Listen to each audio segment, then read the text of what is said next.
Hi friends. இன்றைக்கி இந்த சாஃப்ட்டில் step mark மாதிரி வர்றது எப்படி கரெக்ட் பண்ணுறதுன்னு பார்க்கலாம்.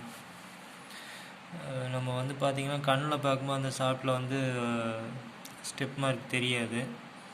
ஆனால் கை வச்சு ஃபீல் பண்ணும்போது பார்த்திங்கன்னா இந்த ஒரு O2 O3க்கு ஃபீல் ஆகும். அது கையில் வச்சு தேய்க்கும் போது தான் நல்லா ஃபீல் ஆகும். அதுக்கு நாங்கள் ஃபஸ்ட்டு என்ன பண்ணோம், இந்த மாதிரி இதுக்கு கைட்வேஸை மாற்றிட்டோம். எக்ஸு ஜெட் ரெண்டையுமே கைட்வேஸ் மாற்றிட்டோம். அதுக்கப்புறம் பார்த்திங்கன்னா மிஷின் ரிப்பீட்டபிலிட்டி செக் பண்ணோம். பேக் கிளாஸு எல்லாமே கரெக்டாக இருந்துச்சு டயலுக்காக. அப்புறம் மறுபடியும் ரன் பண்ணும்போது பார்த்திங்கன்னா அதே ப்ராப்ளம் மறுபடியும் வருது. கைட்வேஸ் மாற்றினதுக்கப்புறமும் அந்த ஓடியில் அலையாக வந்தது.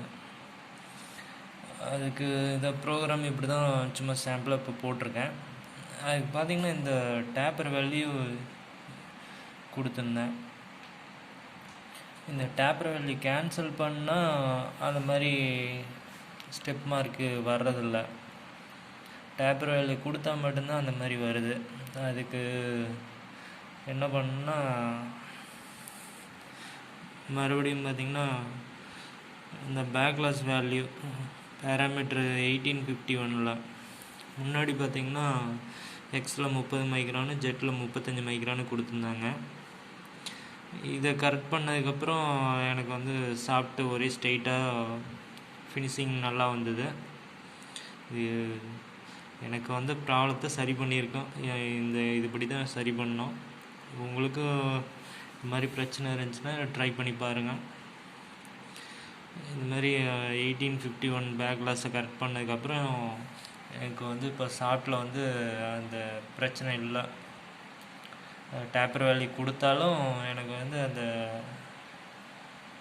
ப்ராப்ளம் வரல. ஒன்று நம்ம ஸ்பிண்டிலில் டேப்பரை கரெக்ட் பண்ணோம், இல்லைன்னா இந்த வேல்யூ கொடுத்து கரெக்ட் பண்ணோம். வேல்யூ கொடுக்கும்போது பார்த்திங்கன்னா இந்த மாதிரி பிரச்சனை வருது. அதுக்கு பேக் லாஸை கரெக்ட் பண்ணி சரி பண்ணும்போது நம்மளுக்கு ப்ராப்ளம் கரெக்ட் ஆகிடுச்சு. ஸோ நீங்களும் இதேமாரி ட்ரை பண்ணி பாருங்கள். Okay, thanks.